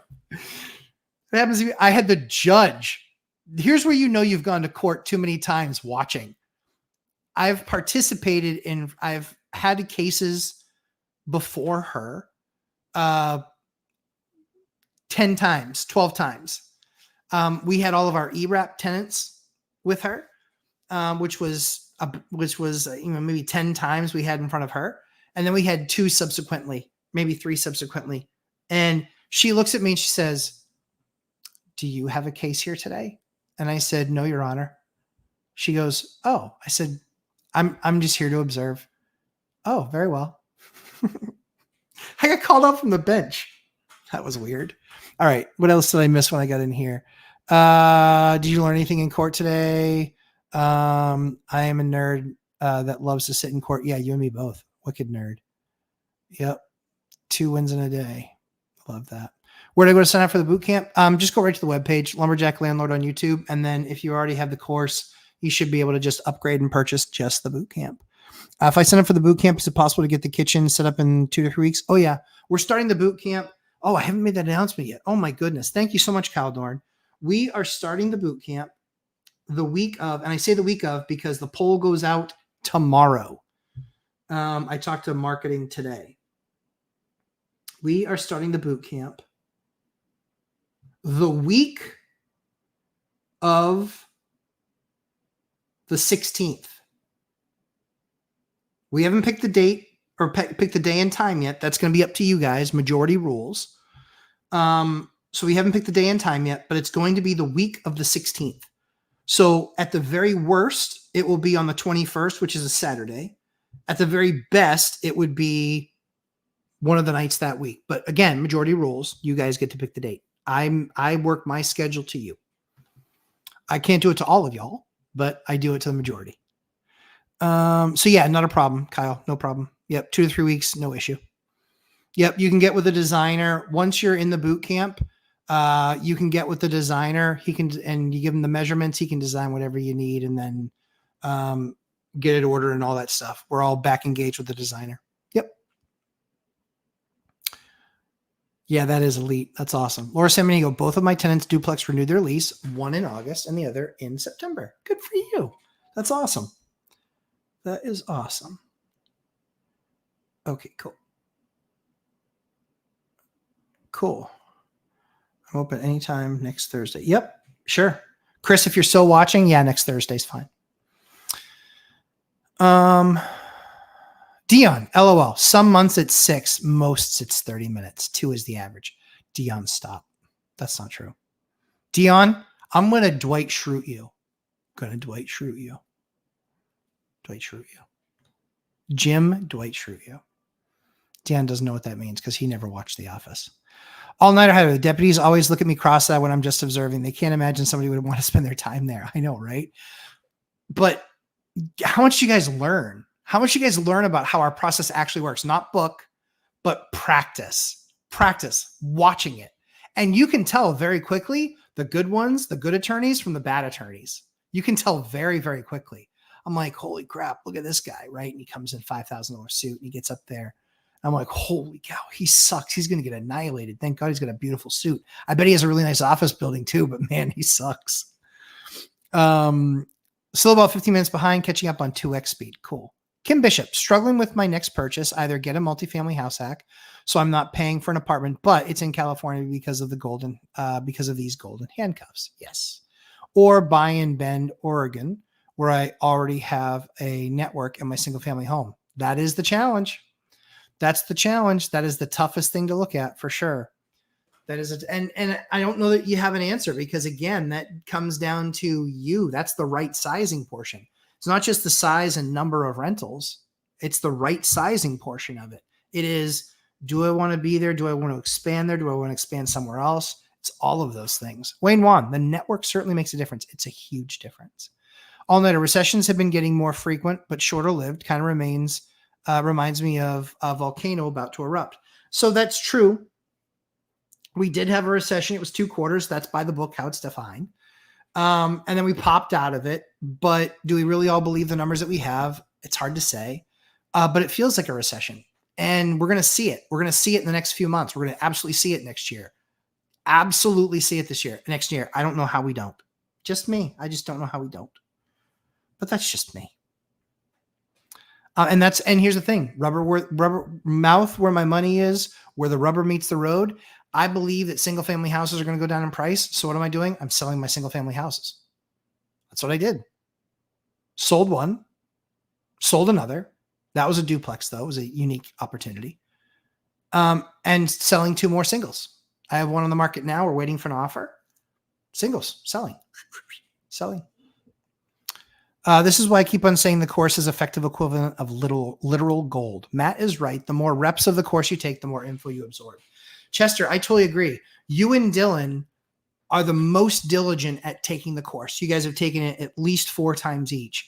I know that you know more about the course than other people that took it once. That's an advantage for you. All the data is there. I don't charge for you to take it a second time. Take it over and over and over again. Revisit it. Where you are in your journey, you will learn something new that you have different perspective on now than when you first took it.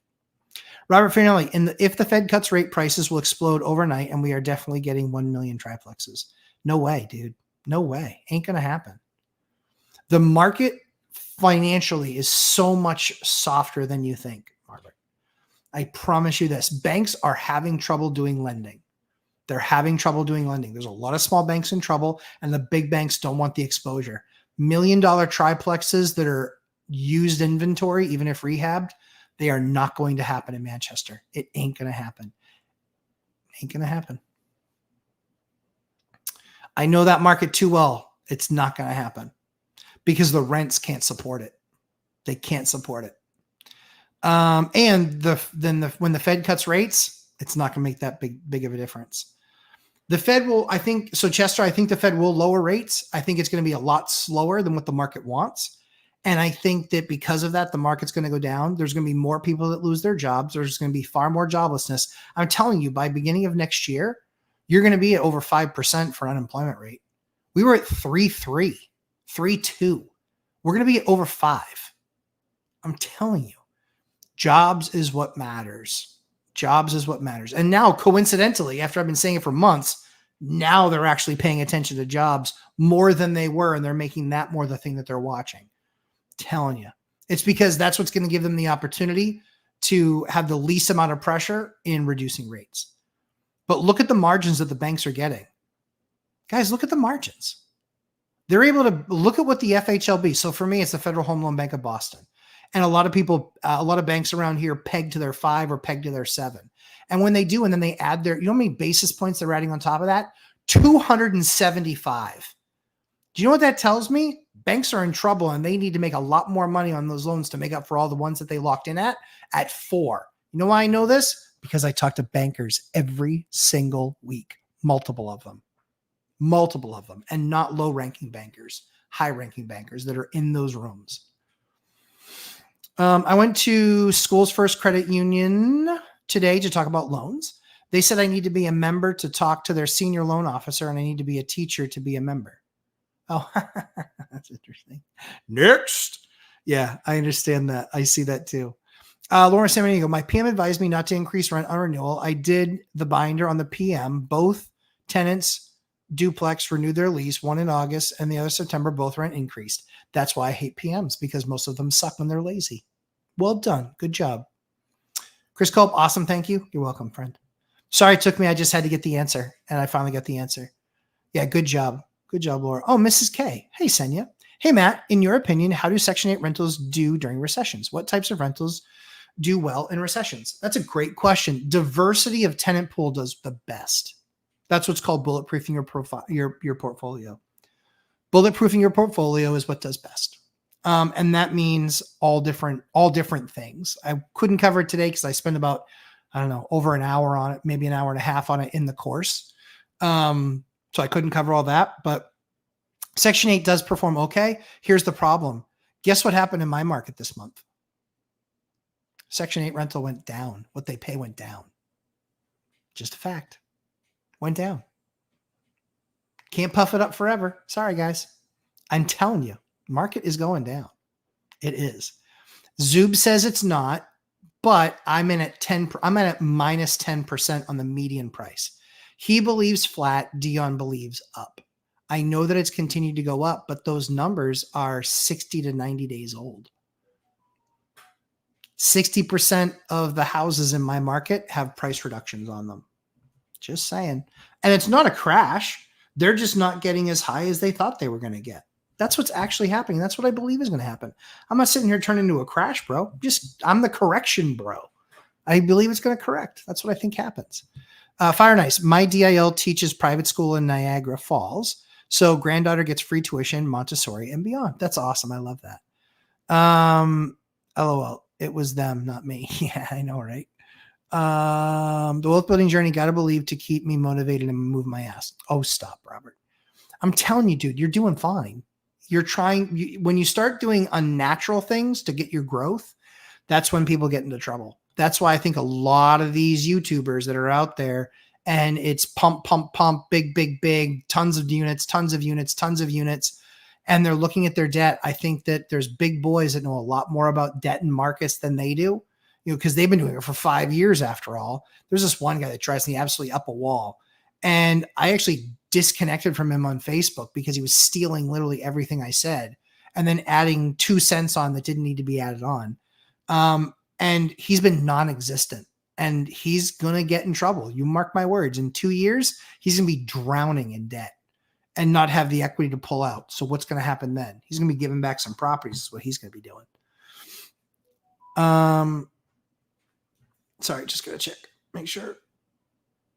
Okay. Let's see. What times to rentals? So Section 8 certainly needs to be part of the strategy, but not the only strategy. Not the only strategy. Yep.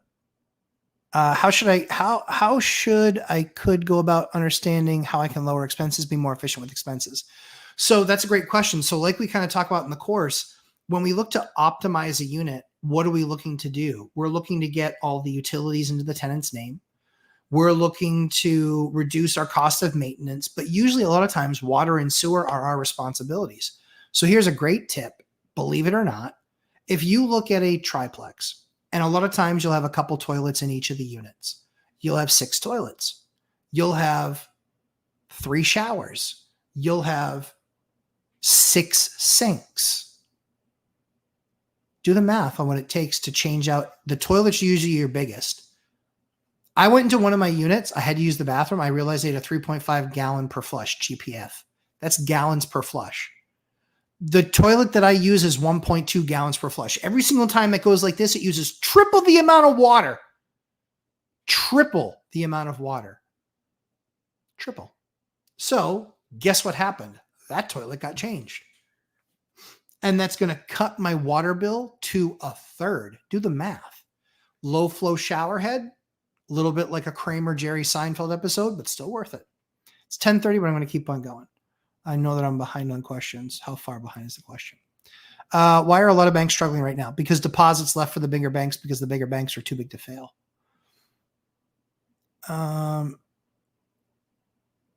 Just because you missed the content of my first comment, $800,000 triplex on market in $800,000. I don't care if it's 800 now. It's not going to $1 million. It ain't going to happen. The rents don't support it. They don't support it. It's not a wealthy market. They don't support it. And could there be an anomaly if somebody takes a triplex, guts it, goes super high end, and it's in the absolute best part of the city? You're still not getting to 333 a door. No way. No way. Because you can buy a house for 450. Kim, no more buying in Gary right now? Good question, Jason Calzabetta. Dylan, I think their balance sheets aren't weathering the current economic conditions well. Bonds and commercial RE may be burdens to them. So there's also something called a participation loan. Let me cover that real quickly for you guys. I'm almost caught up. You guys were gentle to me. I appreciate that.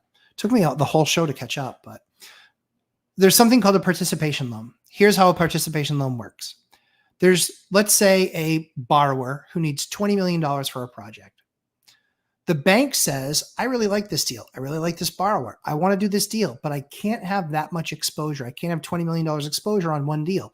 Because a typical small bank, a couple billion AUM, assets under management, they're going to lend out $100 million that year, maybe $120 million that year. They can't afford to have one deal be 20% or 18% of their total lending. Can't afford that. They also can't take that level of risk. So what do? They call up bank number 1 and they call up bank number 2 and they say, hey guys, our limit for these types of transactions is $10 million. Would you guys like to participate at $5 million? Cool. That's great. We'd love to have you participate. What is your rate for you to participate in this level and quality of buyer? They say, hey, the market is blah, blah, blah. And because we want this business, we're willing to put our money on the street at 5.5. Well, that was fine when they were borrowing from the Fed at 3. The problem is they are no longer borrowing at that 3. Here's what the issue is. You get to lend out, the bank gets to lend out money. So the deal closes, one bank's in for 10 million, the other two in for 5 million each. The problem is that when you lend out that $5 million and you're a participating bank, you're not getting any deposits on that $5 million. So you have $5 million out on the street and the only money that you're making is the money that you're making on that $5 million. That's not good. That's not good. Because here's the thing. If you had kept that $5 million and lend it out to your own customers, guess what they bring into your bank? Deposits. When you participate in a loan, you don't get those deposits. Deposits are the lifeblood of banks. And many people, because they think the economy is going to get rough and could get really bad, they're taking their monies out of the small banks. They're putting them into the big banks. When they put them into the big banks, guess what happens? The big banks get bigger and They then start trying to offer more programs, but now they're going to have to do fees because now FDIC wants them to pay a bigger, larger, more fair share of of recovery of banks. But guess what? Now all these banks are far too big. They're even bigger than they were before the great financial crisis. And now there is moral hazard. Now they can't fail and blah, blah, blah. But you're going to have a bunch of small banks fail because they are still only getting they participated in a deal that they didn't get any deposits on. So therefore that dollar amount really isn't performing to the level that it needs. They needed deposits to come in against that 5 million so they could lend out more money. So that's kind of how it works. Fire and Ice, uneducated economist, was good this week. He's good every week. I've only gotten to catch a couple of them because I've had a crazy week, but I've caught a couple. ANH, yeah, makes sense. Banks I've talked to are really trying to get deposits. It seems like less people saving. Maybe it's not less people saving. It's more job layoffs, meaning fewer deposits. It's deals that they've done with other banks that took up their balance sheet that don't drive deposits because that core bank got them. And it's flight from risk. The money's going into big banks that they don't fear will go away if there's a correction. Yep, absolutely. Always feel free to put a link for Simon's channel in there. Love Simon. Anyways, I'm going to tap out and go to bed. Have a good night. Feel awful right now for no apparent reason. Robert, you're doing great, man. You're doing great. Just make sure that you're not doing anything unnatural to get to the next deal. You're doing great. Yeah, I hope you feel better. It's all about mods. Where can I find the PACE interview? That's a great question. It's all on Michael Zuber, One Rental at a Time's channel. It's on there. It's 2 hours and 15 minutes or so.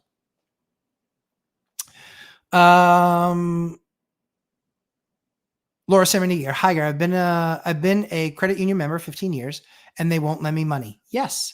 A bank I did not have an account with lent me the money. Yes. I think the credit union underwriting doesn't like me. Credit union underwriting doesn't like anybody. They don't like investors. They like very, very little risk. And that's why you need to speak with a senior lender and understand what they're there for. Credit unions are non-for-profit. Because those credit unions are non-for-profit, they leave their money to lend out to their borrowers or to their, not to their borrowers. They're the borrower. They lend their money out to their customers. And then they make a return on that, right? It's all about spreads. If they're paying 5% on savings accounts, they have to lend it out at 7.5% or 8% because they need their margin. Well, that margin, that number that they're lending out at needs to be competitive in the market. So they might need to, instead of lending out the money that they're bringing in, they might actually borrow that money from the Federal Home Loan Bank. They might actually borrow that money and then lend that money out, because you can get lower dollar, short-term dollars. The problem is when it goes up and if your banker didn't hedge, then they get pinched. That's how that works. Fire and Ice. Beware of insulation, people. This week, they conflate condensation with plumbing leaks. Told them to stop spray foam the belly of MHs and use insulated skirting instead. Last time they assess. That should be the link to the PACE video. Cool. That's crazy alert. It is. Last time they spray foam the bejesus, I think that's bejesus, out of an AC line set to the point there was no access and had to be replaced. I've seen that too. I will sometimes, when they're up there, I'll have them like spray ductwork, but that can be the problem too. Yep. Kim Bishop, always looking though. Yes. At Jason, no, I'm not doing more in Gary at the moment. We have the partnership there, but I don't want to have to do 40 deals to hit my number in Gary. Exactly. I'd rather do 10 great deals along the coast. Ooh, not in California, not for me. Fire and Ice, false. Exactly. Well done, Fire and Ice. Yeah. Bears beats Battlestar Galactica. Michael! Some of my funniest, some of the best stuff. Channel 6 San Diego. Matt, I buy infill lots. In my area, the land is not the real deal breaker. It's in deforesting in the land that is costly. You to watch the soft costs. Yeah, absolutely, for sure. Flavio, hey, how are you? Good to see you. I wanted to look over Pace's notes of the meeting, like he was writing stuff down. He was. I think the only thing he wrote down that I said was the BS to money ratio. And he didn't like when I said possible to probable. Hey, at the end of the day, if you put 10 people in a room and say, spend this on Pace or spend this on Lumberjack, and we have that equal opportunity in that room, I bet I win more deals than he does. But it's because I'm a fraction of the cost and because I can sell the value. He can sell value of his, but I can sell value of mine. And the issue is, and where he just absolutely blows me out of the water, is that he's willing to be on the road 7 days a week. He's willing to be doing 3 meetings a day. He is willing to have 9 assistants. I'm not willing to do that. And I don't think I'm as skilled as he is to be able to do that, frankly speaking. Master Coach University, yes, nailed the Jerry Maguire reference. You are truly elite. I wonder if Pace could get that reference. I don't know. I'm not sure if that was one of the things that I enjoyed the interview a lot, but I was hoping to get to know Pace a little bit better. I think I got a lot of his ideas and thoughts about what he feels about the market and fellow YouTubers and the ecosystem, but it was less personal. Yeah. But we haven't earned that right to be personal yet, I guess. Can't find a decent Section 8 tenant here. Yep. They are all either criminally deceptive. Agreed. Have bad previous landlord references. Yes. Or are bat-s crazy. Yes, absolutely. Guys, this is what I'm finding. This is what I'm finding, guys. I'm telling you, same thing. Yes, banks have to consider risk exposure. Yes, they do. Shout out to the fellow New Yorkers. School taxes are due. Oh, sweet heavens. That's awful. Senya, fire and ice. Yeah, fellow New Yorker. That's true. Kim, that's why I have not pulled the trigger on anything in Gary. Jason Calasabetta. That's exactly right, guys. That's exactly right. It's a great market. You can find deals. You can get great returns on your capital. And I say it facetiously. I can buy a house in Gary or I can take my family to McDonald's. The numbers are obviously not that exact, but yeah, I mean, if you're renting out something for $1,000 or $1,100 a month and your mortgage and taxes and everything all in is $600, the numbers are fantastic. You're making $500 a month. That's awesome. $500 and maybe on something you bought for cash. So those numbers are fantastic. The part that I believe is risky when buying inexpensive assets is that your roof still costs about the same to replace. A water heater still costs about the same to replace. A windows still cost about the same to replace. And the problem is that you're getting $1,100 for rent when you have to do some of those things. I'm getting $3,000, right? And that's where the thing comes. That's where it comes in. But I still like that market for, that's diversification there. And so long as they have Section 8 vouchers where you can get quality Section 8 tenants, then I would do that. I don't know that there's a lot of market tenants in Gary that have a good job that can afford something. That's my thought, because they could just go buy their own house. If a house is $65,000 and they make $65,000 a year, they can go buy a house pretty easily.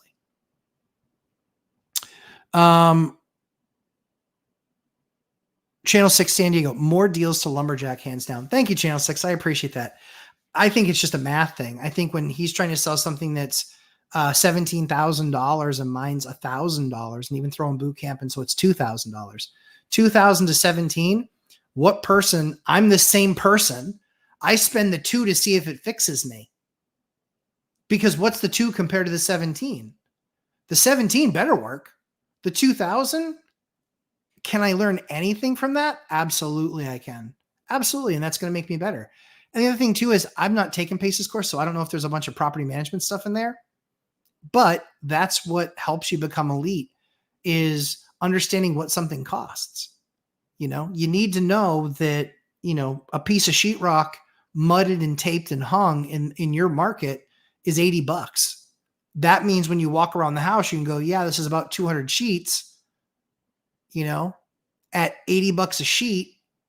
I'm looking at a $16,000 bill to re-sheetrock and mud and tape this house and put it in primer.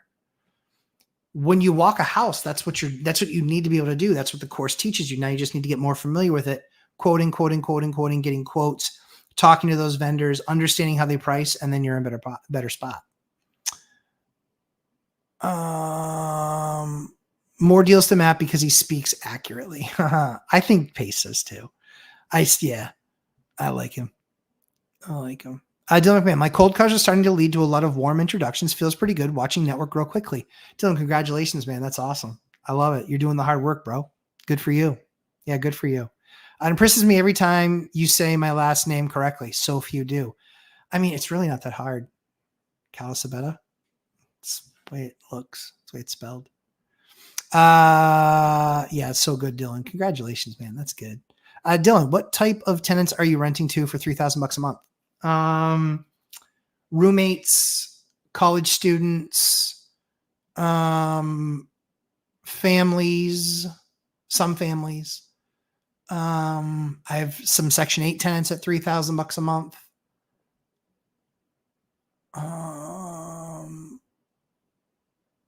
Our businesses, H-1B visa guys. Yep.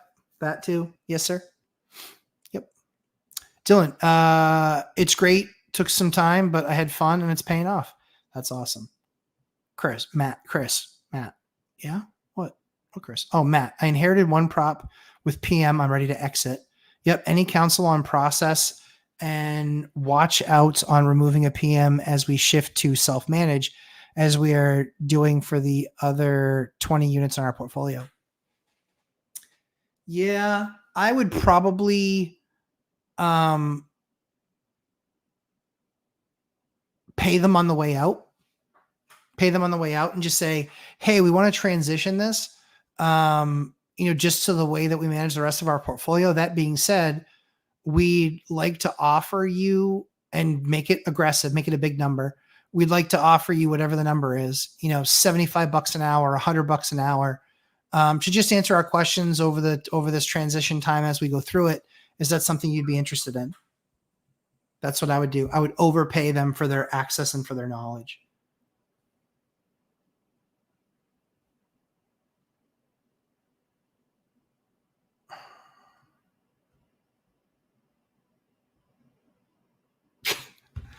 My agent just goes, hard man to get a hold of. No, I have no messages that you sent.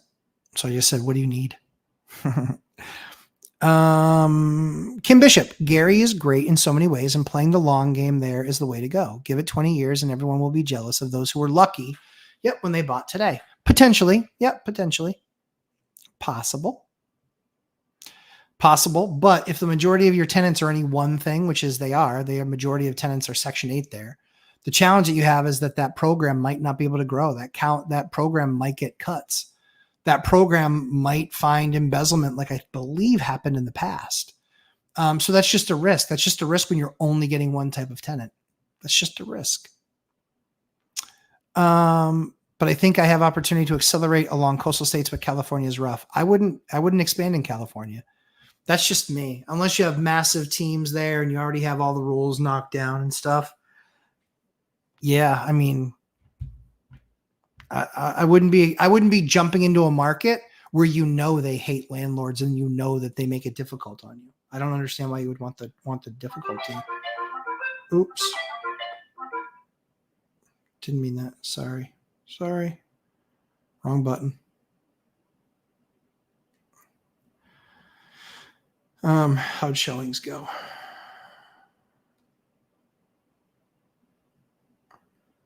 We'll see how the showings went. We'll get you guys live.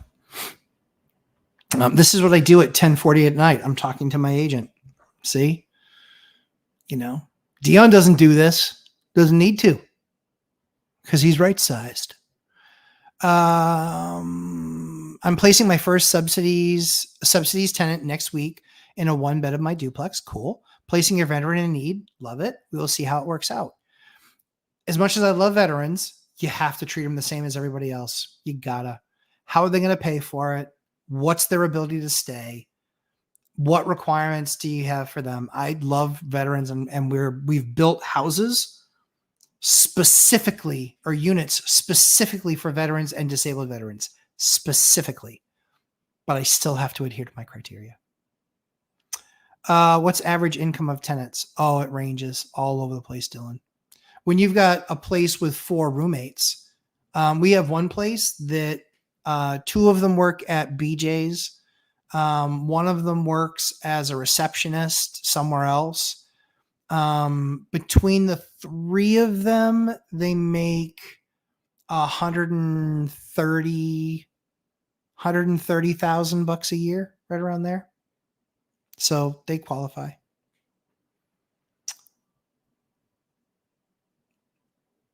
Yeah. Kim, I don't have that long to wait for Gary to hopefully improve. I'm done working full time in 7 years or less. Jason, I get that too. And I think that again, it's nice if you can click into a network that's already established. I get it. For me, I'm too big to want to go do another unit. Even the state next door to me that has all different rules in Maine, I had an opportunity to buy a great deal that was a 12 unit. Didn't buy it because I didn't want to build up all the infrastructure that I needed to manage that 12 unit, all the different rules, different attorneys, all this different stuff. Licensing is required there for GC, not in my state. All these different rules. I didn't want to have to manage all those different rules. If I had a massive revenue producing portfolio that was brought to me that was 50 to 75 units, that I would consider because then I can build up all the infrastructure. I need to ask her. She said the showings went fine. More detail? They went fine. I need more detail. Is Click Lock flooring good? If so, what kind, what brand? Not necessarily a brand, more the size is more important. Size does matter. I want to buy the thick stuff. I don't want to buy the thin stuff. So stuff that's, 5/16, not engineered, but stuff that's 5/16, stuff that's thick, not thin plank, commercial flooring. And the 5/16 stuff is pretty thick. You can get stuff that's a little bit thinner than that. But yeah, I want a commercial product in a residential setting. If you can put your finger on the corner of it and push like this and you snap it, it's not going to last because especially over uneven floors. Yeah. Kim Bishop, by the way, thanks for the recommendation on the water heater. Quick switch out and only 2,100.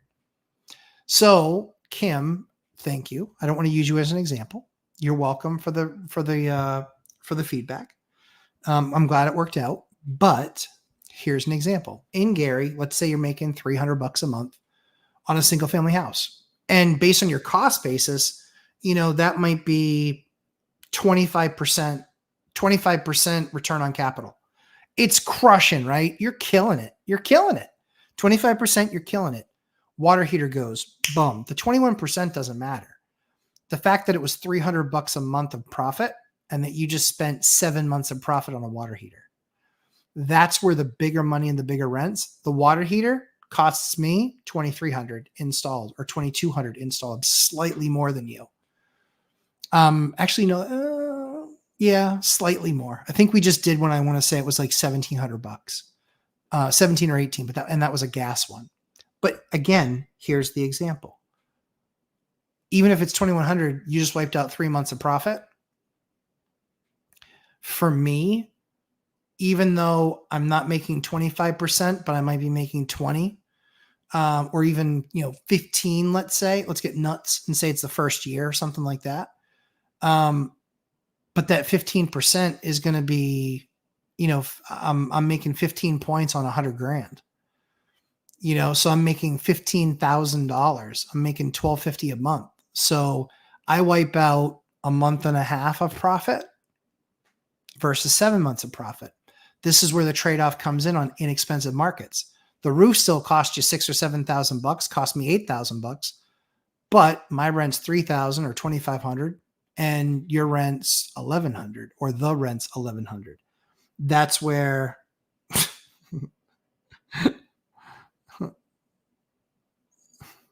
I asked her for more details. She said no. Oh man. Some agents, honest to God. Sweet Lord.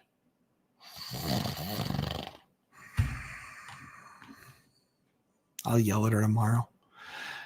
Thanks for your time as always, Matt. I really appreciate it. Have a great night. Dylan, you too. Thanks for hanging out.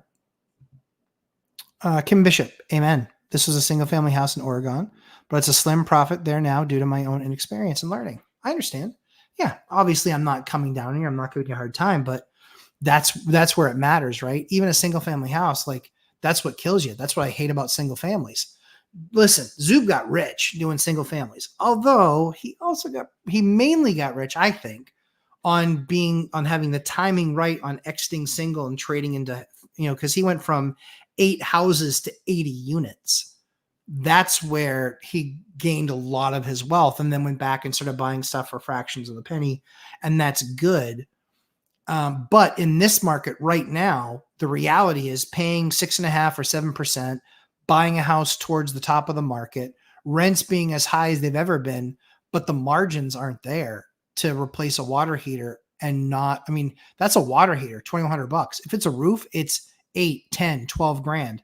If it's a heating system, it's 10, 12, $14,000. You're cooked. You're cooked if you're buying inexpensive assets. I'd agree. Zuber timing was amazing. Yeah, he said that he heard it from was it James Norris?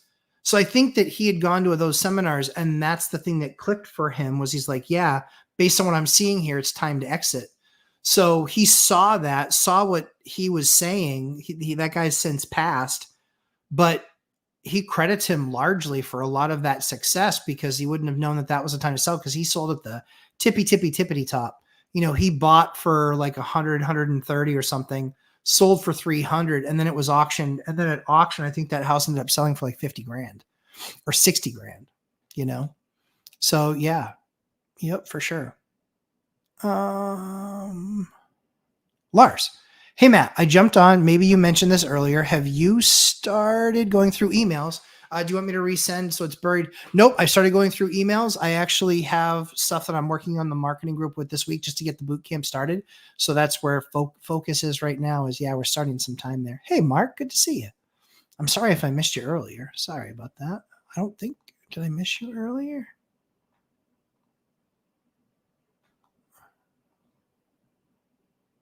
I don't think I missed you earlier. Well, Mark, if I did, I apologize, but you're here now. All right, guys, it's almost 11 o'clock. We've gone a couple hours. We've always have a great time here on Lumberjack Landlord. Guys, have an awesome week. Thanks always for your support. I hope you have a great, fantastic week next week. I'm going to try and do something with Dion tomorrow. I don't know if the schedules will work. He's actually too busy. He's got 2 or 3 things he's got to get done. So we'll see if he's available. But I have some things I have to get done too tomorrow. So sorry.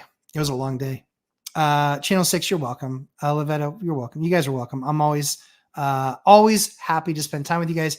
If you guys are in the Lumberjack Landlord program, if you've been in any of the course of the boot camps, there are 3 accountability groups. There is one on Tuesdays. Ned Talks, Robert Farinelli, Landlord Odyssey. They really run that one. That one's a pretty in-depth accountability group. It's really, really, really in-depth. But try it out, see if it fits for you, see if you like the other investors that are in the group, if you think they're going to make you better. Then there's old REI guy, Frank Contreras. He does his Wednesday nights. Fantastic group there. And then there lastly is Sunday nights, which is Jason Calasabetta. He does Sunday nights on his channel. So make sure you get in an area where you're with like-minded people. Like-minded, not people that always agree with you. Like-minded as in you're all trying to right-size it. So if there's one thing I want you to take away from tonight's video, it's right-size it for you. Maybe you have Dion's life. Maybe you have mine. Maybe you have Zoo's. Maybe you have Millennial Mike's. But there's still going to be a twist to you. Make sure that you right-size it for you, because at the end of the day, you're the one that has to spend the amount of time, but you're also the one that gets to spend the amount of money that your different portfolios are going to be able to create and throw off. The key is in managing it. That's what we want to help you with. We want to help you manage it the best way you possibly can so you get your biggest return on your capital. So I wish you guys all the best. I hope you guys have a fantastic week. Hopefully we'll see you tomorrow on a live with Dion. And if not, I will see you guys next Tuesday in Dion's live. Hope you guys are doing great. Hope you guys have a great week, and we'll talk to you guys soon. Take care. All the best, everybody. Oh, not you on Sundays. It's Jared. Oh, sorry. It's Jared on Sundays. It's not Jason. Sorry. So yeah. So check out Jared. Yes, not Jason. Anyway, guys, have a great rest of your night. Congratulations on having a great week of investing. Look forward to seeing you in the next one. Take care, everybody.